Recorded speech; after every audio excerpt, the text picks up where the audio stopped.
De repente, os nossos filhos crescem. Eu tô de fato emocionada. Como é complicado para uma mãe ver um filho crescer e deixar de depender dela em determinadas coisas. A gente vai sofrendo aquele desapego, aquela sensação de luto diário. Quando são bebês, o desapego de estar na barriga. Depois que para de mamar no peito, nós sentimos aquela sensação também para desapegar, de ter ele ali mamando no peito. E assim por diante. São todas as fases, conquistas lindas, mas que causam na gente uma dor. E uma dor que é doida. Só quem sente pode dizer isso. É aquela sensação de alívio, de meta cumprida, né? E ao mesmo tempo de saudade de coisas que aconteceram ontem. Então, eu contemplo muito Deus na maternidade. Em todo o tempo da minha maternidade, eu contemplo Deus. E ontem, depois do culto, nós fomos jantar e à mesa. Isso é até uma coisa que eu gostaria de falar para você. Sente à mesa.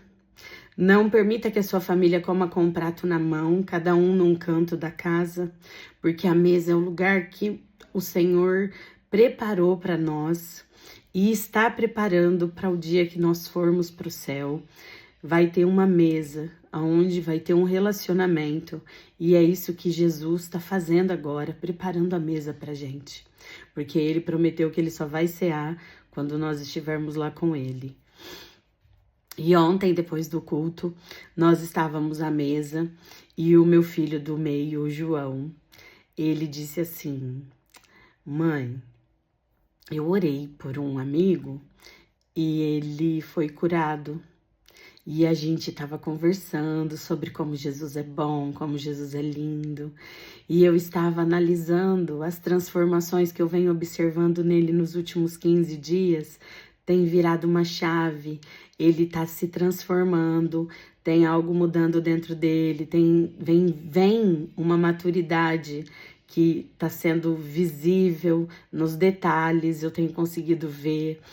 E eu tenho observado muito. E nós estamos num tempo de uma mudança também. Nós estamos fazendo eles entenderem sobre a entrega do dízimo, da oferta, sobre a responsabilidade que nós temos diante dos nossos irmãos e tudo mais.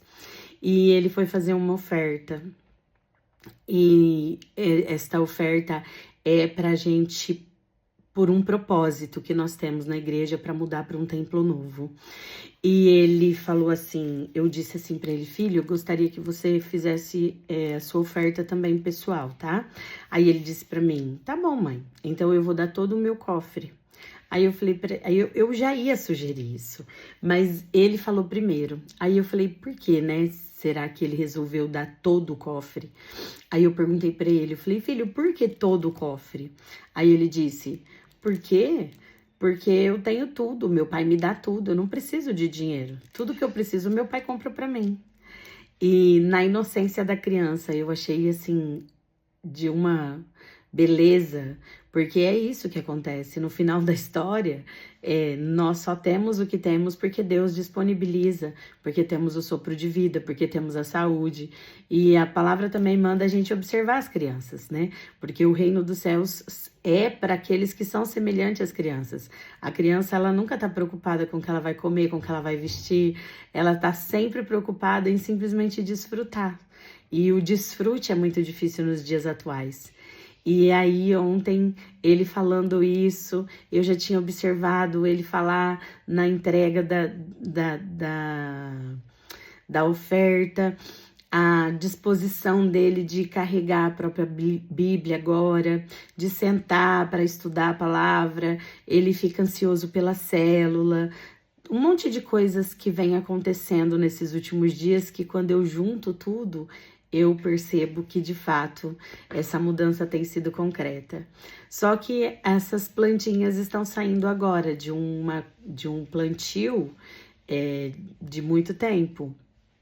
E aí eu fico observando ele e observando essas plantinhas saindo, observando que ele agora tá desabrochando, né? Nessa caminhada, eu sinto que Cristo tá nascendo nele de uma forma diferente. Não é mais só estar ali para brincar, para cantar, porque é gostoso. Ele agora tá assumindo a responsabilidade, porque sentados à mesa ele disse: Mãe, eu orei por um amigo e ele foi curado. Então ele tá assumindo a responsabilidade e isso é muito importante. E eu fico vendo a palavra, eu fico completamente apaixonada cada vez mais. E em João diz assim: eu sou a videira verdadeira e o meu pai é o agricultor. A gente pode semear, a gente pode plantar, porque a garantia não é que a gente vai fazer e vai dar certo. A garantia é que Deus é o agricultor. Isso me dá uma paz, me dá uma certeza que Ele é o agricultor e que, por mais que eu erre, né? Porque como mãe eu me sinto muito falha em muitos momentos da minha trajetória. Eu me sinto muito falha. Eu acho que isso é típico, né, de mães. A gente conversa com as mães e todo mundo acaba dizendo sobre isso. Mas eu tenho a garantia de que o meu pai, né, que Deus é o agricultor. Então, por mais que eu não consiga ser uma excelente jardineira, que eu deixe lacunas, eu sei que Deus é o agricultor e que Ele está cuidando de tudo. Eu só preciso me esforçar para fazer o melhor, para de fato conhecer Deus, conhecer e prosseguir em conhecer. E isso me traz uma paz, porque de fato estamos querendo pessoas, um mundo melhor. E eu tenho percebido que a gente não tem deixado pessoas melhores no mundo. E hoje, aquele coração de mãe, sabe? Deu aquela aliviada. Porque quando eu junto tudo, eu percebo que Deus, Ele tá fazendo. Eu consigo ver o agir de Deus no dia a dia, nas pequenas coisas. E principalmente nos desafios, porque na maioria das vezes os desafios, eles não são para nos quebrar, eles são para nos transformar. E quando eu percebo que essa coisa de ser mãe, de virada de fase, é sempre um desafio, porque o que eu fiz com o primeiro não pode ser feito exatamente com o segundo, porque a receita do bolo é a mesma, mas eu preciso de uns ingredientes diferentes, porque ele é uma outra pessoa, porque ele tá em outros pensamentos, outros gostos. E aí eu vejo isso tudo como um desafio, porque eu quero seguir a receita e às vezes eu preciso parar e olhar para as particularidades dele, e é um desafio muito grande, porque às vezes eu tô embaraçada, né, com as minhas ocupações, com os meus medos, com as minhas inseguranças, e eu ainda tenho que dar conta, né, de olhar para eles, né, para essa pessoa que, mesmo tendo vindo de mim, não é minha, não é a minha continuação especificamente. Ele é um ser único.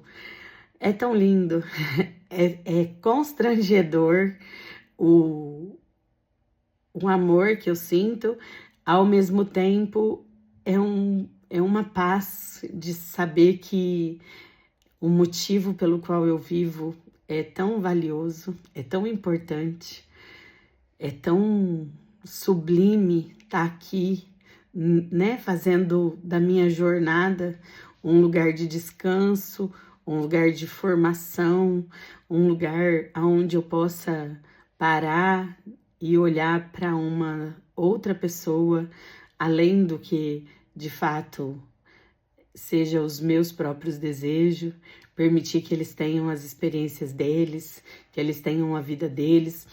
que eles errem e acertem, que eles sejam formados e forjados para que Cristo realmente viva neles, né? É lindo.